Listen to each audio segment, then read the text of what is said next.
সবাইকে স্বাগতম। এই টিউটোরিয়ালে আমি দেখাবো কিভাবে Java web state technology use করে একটি জাভা অ্যাপ্লিকেশন ওয়েব ব্রাউজারের মাধ্যমে সরাসরি রান করতে হয়। তো এই জন্য আর এটা আমি করব জাভা নেটবিনস আইডি ইউজ করে।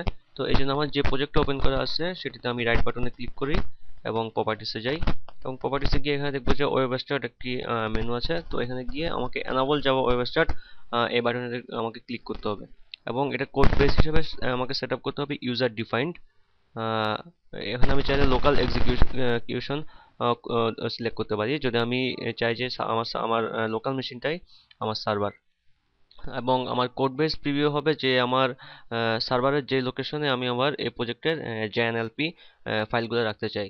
জেএনএলপি ফাইল হলো জাভা ওয়েব স্টার্ট টেকনোলজির জন্য যে ফাইল সেগুলো। জেএনএলপির মান হলো জাভা নেটওয়ার্ক লঞ্চিং প্রোটোকল, আর এই প্রোটোকল ইউজ করেই জাভা ওয়েব স্টার্ট টেকনোলজি কাজ করে, এবং এই প্রোটোকলের মাধ্যমেই একটি জাভা অ্যাপ্লিকেশন সরাসরি ওয়েব ব্রাউজার থেকে ওই ক্লায়েন্ট মেশিনের জেআরই ইউজ করে সরাসরি রান করে।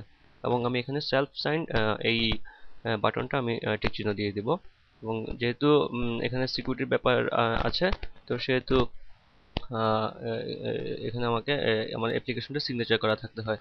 এবং আমি যদি কোনো ট্রাস্টেড ডোমেন ইউজ করতে চাই, সেহেতু তখন আমাকে সেটা বিভিন্ন ট্রাস্টেড বিভিন্ন কোম্পানি আছে যারা এইসব সিগনেচারগুলো মানে ভেরিফাই করে থাকে সব অ্যাপ্লিকেশন। তো এখন আমি এখানে ওকে করি। ওকে করে জাস্ট আমাকে এই প্রজেক্টটাকে ক্লিন অ্যান্ড বিল্ড করতে হবে।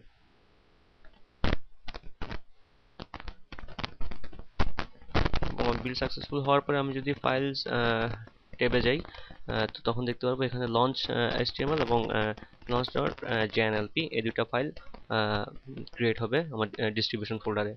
সো আমি আমার কম্পিউটারের এই প্রজেক্টের ডিস্ট্রিবিউশন ফোল্ডারে যাই।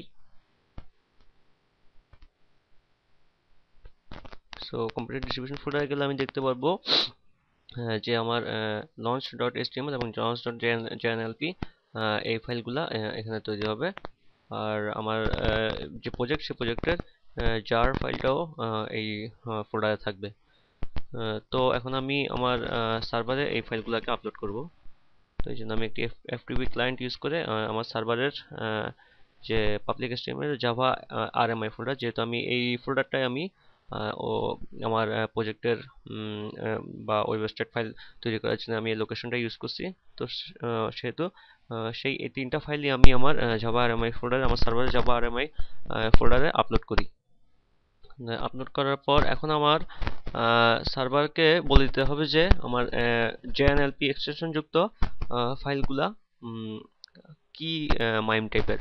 তো সেটা সেট করার জন্য আমি এখানে মাইম টাইপ লিখে এবং এক্সটেনশন জেএনএলপি লিখে আমি সেটাকে অ্যাড দিলেই আমার সার্ভার মাইম টাইপের ফাইলগুলোকে চিনতে পারবে।